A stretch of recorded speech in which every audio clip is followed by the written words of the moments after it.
Hey guys, subscribe for daily content. And if you're shopping for gear, make sure you check out the description for the newest items at some of the very best online retailers. There's also links for some of the items that I personally recommend. Thanks! What's going on YouTube? Metal Complex here, and today I've got another interesting knife review / knife overview to share with you guys. This is the Kunwu Pulsar prototype. I will link any and all information about this knife right down in the description so that you guys can check it out. Thanks so much to Kunwu for loaning this to me for review. I do not get to keep this. It will go back. Thanks to my generous patrons for supporting me, and please make sure to follow me on Instagram at metal_complex. This is a prototype. The actual production variants will have a few changes, including chamfering on the inside of the hole, and then the detent, or what is acting as the detent because this is a bar lock, will actually be strengthened up a bit, which is cool. This, I'm going to tell you guys right now, this is a knife that is utilizing titanium and LMAX, has titanium sort of studs or little landing zones for your fingers there on the outside of the bar lock. It runs on bearings. It has all the premium elements that you would want, right? I mean, the textured titanium is especially beautiful. The best thing about this knife is that the plan for the price is $160. That is ridiculously competitive. If you are unfamiliar with Kunwu or this general territory of the knife world, this is extremely competitive. This is one of the most impressive things that I have seen at this price, not just in terms of materials, but execution of those materials. Kunwu continues to just be impressive, right? In a world where as soon as something becomes popular, right, the price just goes through the roof. Kunwu is just kind of continuing to deliver awesomeness and keep the price sane, which is something that I appreciate, something that I know you guys appreciate, and I have talked with the owner of Kunwu many times, and this seems to be a huge priority for him. So I think that's really cool. I wanted to point that out. I wanted to let you guys know that this is somebody who's actively, like a knife guy, somebody who's actively involved in the knife community, making awesome knives, and you know, a priority is to keep the price reasonable. Thank you. That's pretty awesome. Let's go ahead and get a measurement of this knife. Overall length, and of course, this is when I lose my, there it is.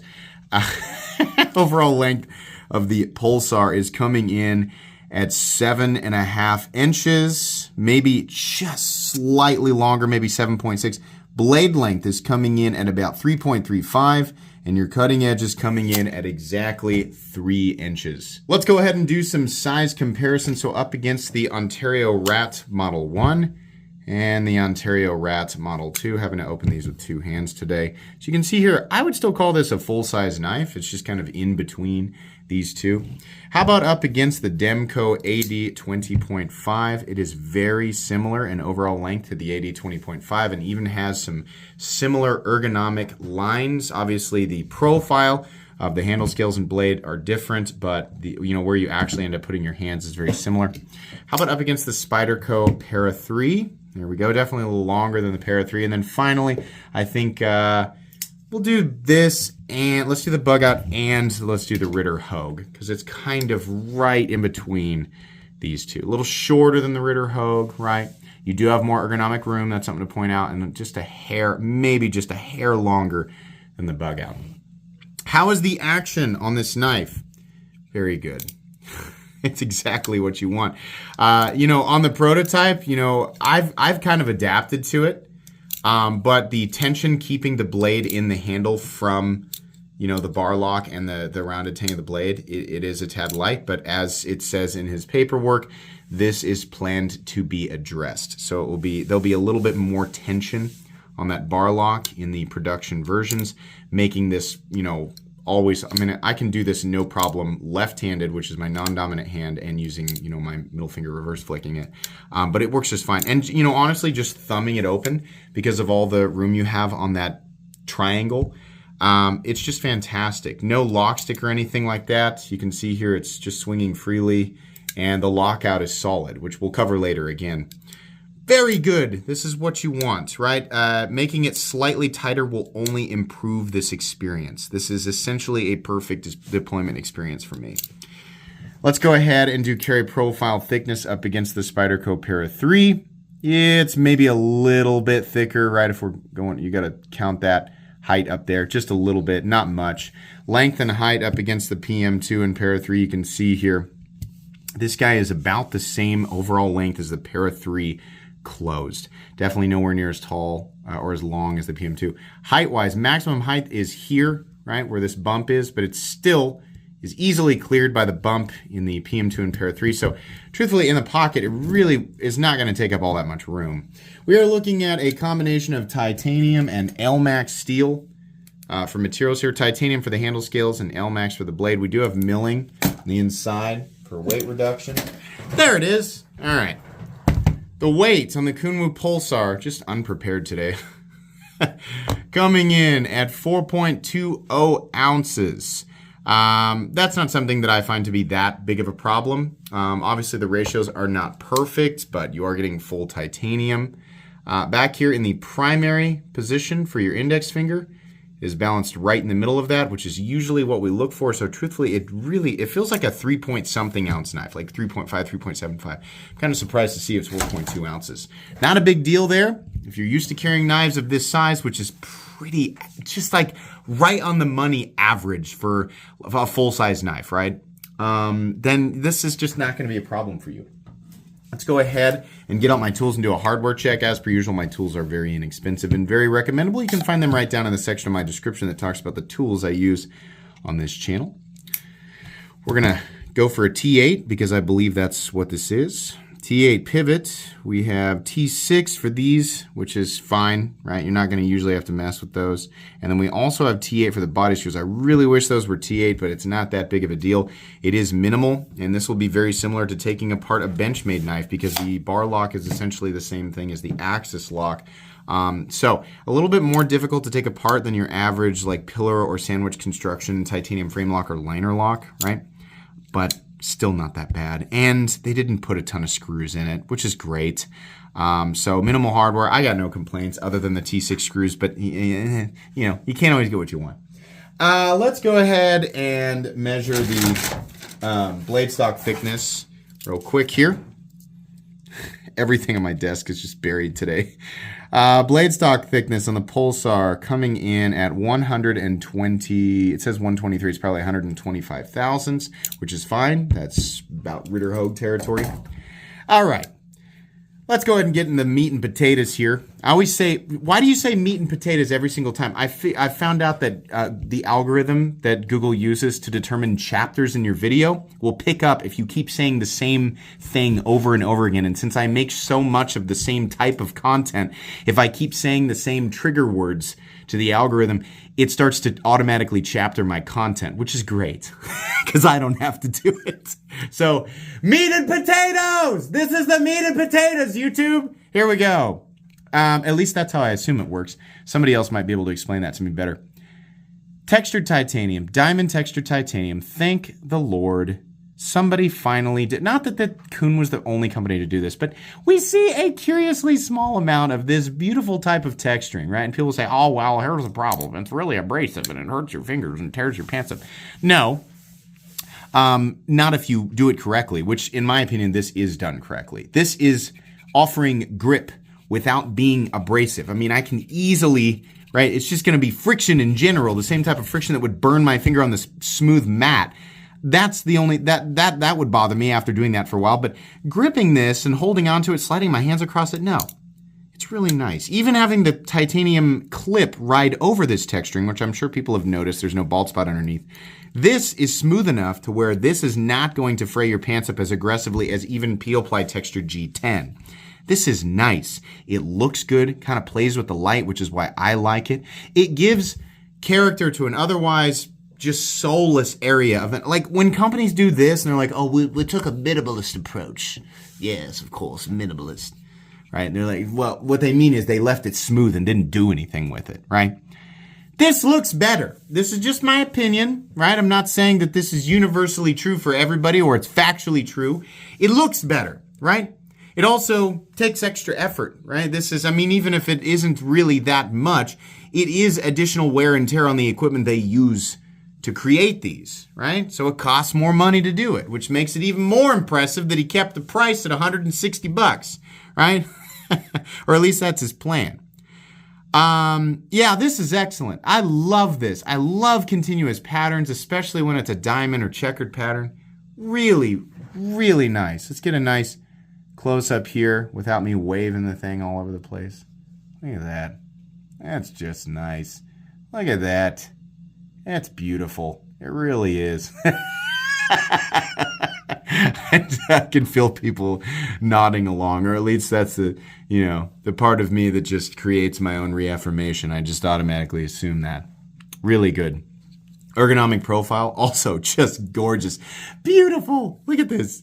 Look at the clip here. Deep, right? It starts fairly shallow, drops down, continuous drop, slight rise, wide, rounded off bill.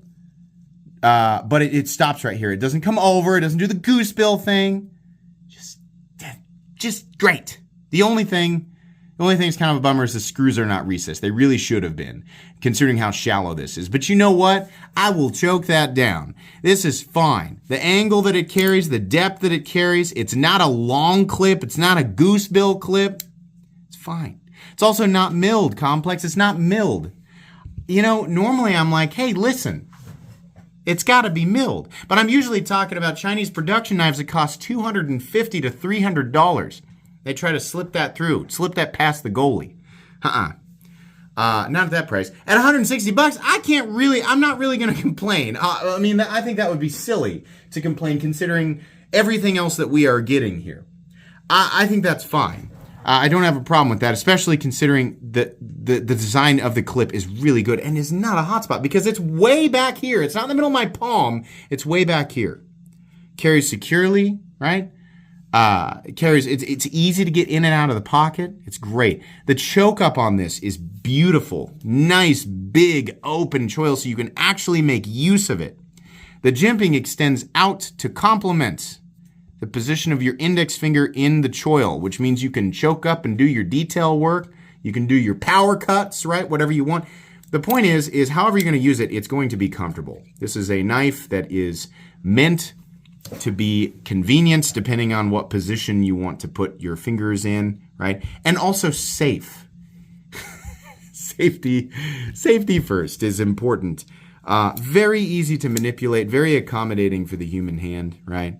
The added chamfering on the inside of the triangle here when they, in the production variants will only complement it further. Let's talk about how good the blade is for cutting. It's really good. We have a sheep's foot style blade, which is arguably one of, if not the very best blade shapes for general EDC. It is my opinion. You don't have to agree with me, but my goodness, are these blade shapes excellent. I like the dropped tip. Makes it a little easier to do draw cuts versus like a drop point blade. But unlike a Wharncliffe, the tip isn't dropped all the way down, and we still have belly here on the cutting edge. So your slicing ability with this knife, and by the way, it does get nice and thin down here behind the edge, but the actual slicing ability with this thing is just gorgeous, man. Factory edge on this is great. Nothing in the cutting path, right? It's set up to make whatever it is that you're doing easy. This is a knife that will be good at a lot of stuff, right? A lot of general EDC stuff, the type of stuff that you use a pocket knife for. And it'll be a joy to use this knife for that, right? It's not just like, oh yeah, it's this tool, whatever. It'll be fun. Every time you get this out to use it, you'll be like, yeah, that's nice. That's always a good feeling, right? To like stop and appreciate the tool you're using because it's so well designed. I love that. When we combine utilitarian elements with enthusiast elements and they just go together. It just works, man. Love it. Like the pivot. I like the positioning of the hardware. I like that they took the texturing around. This could have easily been a lazy area and it wasn't. You see how they did this? That's nice. It's really nice. I like it. We have a full titanium backspacer, which is another element. Could have easily put standoffs in this thing. Gone the cheap route. He didn't. Didn't do that, right? Lanyard hole that's part of the backspacer, which is a great way to do that because it is not being prioritized over the clip. Obviously, the clip position and depth is being prioritized. Not that it has to be deep to be good, but I like it. I like that the only thing that you're going to see is it looks like a wide paper clip, right? It's nice. Really good. Obviously, this is a fully ambidextrous knife, given that the lock itself is ambidextrous. And fortunately, also, I keep saying fortunately, it's obviously fortunate. What I'm about to say is a fortunate thing. You can mount the clip for left-handed carry, and it'll be exactly the same as if you were right-handed and had it mounted for right-handed carry, right? Or if you're weird and you like to carry your knives backwards, right? Like my brother, for some reason, he's right-handed, but he wants the knife in his left pocket. Okay, that's weird. If you're watching, bro, that's weird. I can't convince him otherwise. That's just how he likes to carry it. That's fine. The spine of the blade has been radiused, which is something that we will appreciate, just those of us who like these little details. If you strike flint off of the spine of your knife, you'll be a little disappointed. It'll be a lot harder to do that, right? But that's not the vast majority of people. So just pointing that out. Stop pin is located in its usual space. No shouldering, but it doesn't need it. No blade play. Solid. Absolutely solid lockup. You guys know how strong these bar locks are. Geometry's good. He's got this dialed in. Very nice. Easy release. No pivot lash. Consistent. This, it's like I've said, could stand to be a little bit, the tension could be a little bit more, but he plans to do that. Oh, man. I said, you need to do a tumbled finish with these. And he said, maybe we can try and figure something like that out in the future. But that's a preference. That's one of the only critiques. I'm like, it's got a satin finish on the blade. Fine. Great materials. L-Max, good geometry for L-Max. Ambidextrous, catering to left and right-handed people alike. Great pocket clip. Amazing texturing on the titanium. Just beautiful. So much to appreciate here. There's so much to appreciate in this knife. And then he was like, no, wait. There's more. Billy Mays here. There's more. It's going to be $160. I was like, what? Yeah.